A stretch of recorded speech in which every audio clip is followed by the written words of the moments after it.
નમસ્કાર, આપનું સ્વાગત છે ગુજરાતનો અવાજ ચેનલ ઉપર અને હું છું આપની સાથે પત્રકાર કાજલ સુવા। જેતપરમાં આજે ઉપવાસ ઉપર બેઠેલા એ ખેડૂતોએ એ સંતો મહંતોએ પારણા કર્યા છે, ત્યારે જેતપરથી આજુબાજુના ગામના ખેડૂતો એમના સહકારમાં હંમેશા જે હાજરી આપે છે એવા ખેડૂતો અને આગેવાનો આપણી સાથે છે। એમને સીધું પૂછું, આજે પારણા થઈ ગયા છે પણ પાર્ટ 3 ના પડઘમે ફૂંકાઈ ગયા છે, હવે શું કરવાનું છે? બેન, આપના માધ્યમથી ગુજરાતને ખેડૂતને કહેવા માંગી છીએ કે આ જે પારણા કર્યા એ ઉપવાસીઓના તબિયતના હિસાબે, એમના છોકરાના હિસાબે, એના માતા પિતાના હિસાબે અને એના પરિવારના હિસાબે એને જરૂરી હતા। કાલ રાતે 3 વાગે અમારા મેહુલભાઈને જબરજસ્તીથી પારણા કરી તો ના જ પાડતો હતો, પણ આપણે પહેલા શ્વાસ જરૂરી છે, આના સામે લડવા માટે આપણે શ્વાસ જરૂરી છે। એટલે ગુજરાતને પહેલા એ કહી આ ઉપવાસ સાવણી બંધ નથી થવાની, ચાલુ રહેવાની છે।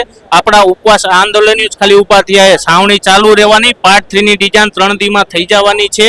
અને ગુજરાતના તમામ સરપંચને હું કહેવા માંગુ છું કે કાલે હું એક પ્રેસ કરવાનો છું, એમાં એક ઠરાવ કરવાનો છે કે આ પરિપત્ર અમને માન્ય નથી, જે પંચાયતને માન્ય નથી એને પોતાના ગામ સભા, ખાસ ગામ સભા, કાલને કાલ ખાસ ગામ પંચાયત ધારામાં સુવિધા છે, ગમે ત્યારે અર્જન્ટ પડે ત્યારે ખાસ ગામ સભા સરપંચ બોલાવી શકે। તો તમામ ગુજરાતના સરપંચને કહેવામાં છું, ખાસ ગામ સભા પરમ દિવસે બોલાવી લ્યો, એજન્ડા કાલે નીકાળીને અને તમારે માન્ય છે કે નહીં એમનો સાઇન સિક્કાવાળો ઠરાવ અમને પહોંચાડી દો। ન પહોંચે તો અમને કહો, અમે તમને એડ્રેસ આપશું, અહીંયા તમે કુરિયર કરી દો। એટલે બાકી સરકાર એમ હોય કે આ આંદોલન વીખી ગયો, વીખી નથી ગયું। પાર્ટ 3 આ તો ટ્રેલર હતું, પાર્ટ 3 તો પડઘમ પડશે ઠેઠ ઇન્ડિયા, અમેરિકા, આજુબાજુમાં વિદેશ જેમ જાય ને તરત પ્લેન લઈને અહીંયા કઈ છે મોદી સાહેબ તમારે અહીંયા ગુજરાતમાં આંદોલન કિસાનો કેવું છે, આ પડઘા પડવાના છે બેને।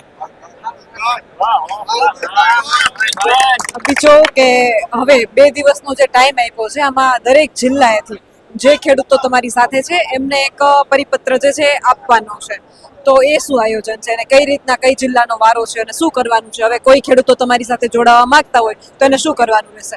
બેન, અત્યાર સુધી ગુજરાતના 1250 લેટર પંચાયતના સરપંચોના સમર્થનના આવ્યા છે, અન્ય કારણસર ન પહોંચી શક્યા હોય તો કોઈ વાંધો નહીં, પણ હવે કોઈ પણ રીતે આ સરકારને પહોંચવા માટે 18,000 ગામના લેટર પેડ, પંચાયત 18,000 છે એને, અને અમે ગામ સમિતિ બનાવવાના છીએ, તાલુકા સમિતિ બનાવવાના છીએ, જિલ્લા સમિતિ બનાવવાના, ગુજરાત સમિતિ બનાવવા, આ રીતના અમારા પાર્ટ હશે।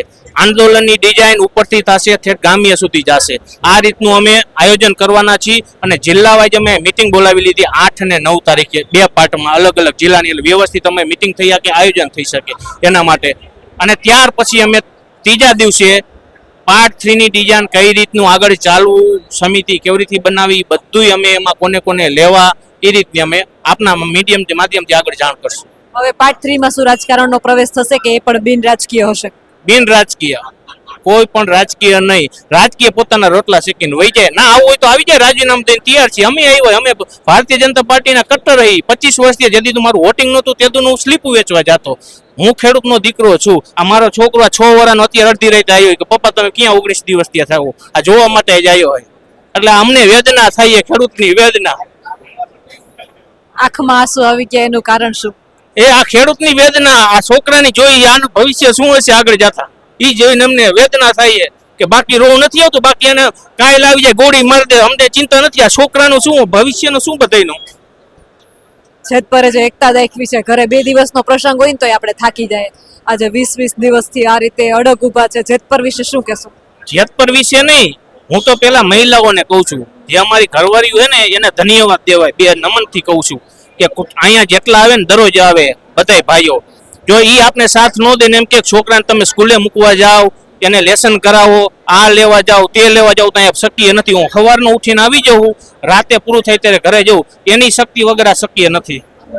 બીજું કે જેતપર ગામની બહેનોનો પણ એટલું તાકાતથી એના ઉપર લાઠીચાર્જ થયો, તો એ બહેનોને શું કહેશો? આજે ગુજરાતની તમામ જનતા જોઈ રહી છે, ખરેખર એ જોગણીઓને અભિનંદન આપવાનો છે, એ ન હોત ને તો આંદોલન મને એવું લાગે છે આટલું મજબૂત ના થાત। એના ઉપર લાઠીચાર્જ થયો ને એ જે લડી છે, પછી બધાની અંદર એક ચિંગારી છે કે આપણી બહેનો દીકરીઓ સાથે આવું થાય, તો શું કહેશો એને લઈને? આપણે ભણવામાં આવતું બેન, 14 વર્ષની ચારણ અહીંયા હતી, સિંહ બાદ પડી ગઈ હતી, અને જ્યારે અમારા આણિયારી જ્યારે અમે રસ્તા રોકો કર્યું હતું ને, તે અમારી જે બેન ભીડી ગઈ ને પોલીસે, તે પછી જ આંદોલનનો વેગ મળ્યો છે, નકર આંદોલન ફેલ જઈ જાત। એ જેને બાદ પડી અને આખા ગુજરાતની નારીઓ અને યુવાનોને જુસ્સો આવ્યો એમના હિસાબે આવ્યો, અને આ ગુજરાત અને આ જેતપર જેતપરનું પાણી તો પહેલેથી જ અમે તો અહીંયા બાજુમાં રહી છીએ.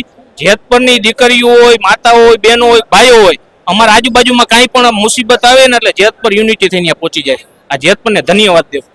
બેટા શું નામ છે તારું? માહી જાગે સૈયા જય જવાન જય કિસાન જય જવાન જય કિસાન બનેંગે પાર્ટ 3 અને એની એસઓપી સાથે નવા આયોજન સાથે નવા જુસ્સા સાથે ટૂંક સમયમાં પાર્ટ 3 ખેડૂતો રિલીઝ કરવાના છે. એમ કે હવે તો આ બધું એવું જ થઈ ગયું છે કે સિરીઝોમાં પાર્ટ 1 2 આવે તો ખેડૂતોમાં કેમ નહીં. સમય સાથે અપડેટ થવું જ પડે અને જે નથી સાંભળતા નથી જાગતા એને જગાડવાય પડે. પાર્ટ 3 હવે કેવું રહેશે, ખેડૂતોની આગામી રણનીતિ કેવી રહેશે એ જોવાનું રહ્યું. પરંતુ જુસ્સો હજુ યથાવત છે. કેમેરામેનને વિનંતી કરું કે રાતનો ખૂબ સમય થઈ ગયો, આટલો વરસાદ હતો, એમ છતાંય અહીંયા હજુ એ છાવણીમાં ખેડૂતો ઊભા છે. તમારું શું કહેવું છે? તમારા મંતવ્ય કમેન્ટ કરીને જરૂરથી જણાવજો. કેમેરામેન રાજ પરમાર સાથે હું પત્રકાર કાજલ છું. આપ જોઈ રહ્યા હતા ગુજરાતનો અવાજ જેતપર મોરબીથી. અને ખાસ બધાને વિનંતી કરું છું કે ગુજરાતનો અવાજ ફેસબુક, ઇન્સ્ટાગ્રામ અને યુટ્યુબ ઉપર ફોલો અને સબસ્ક્રાઇબ કરવાનું ચૂકશો નહીં.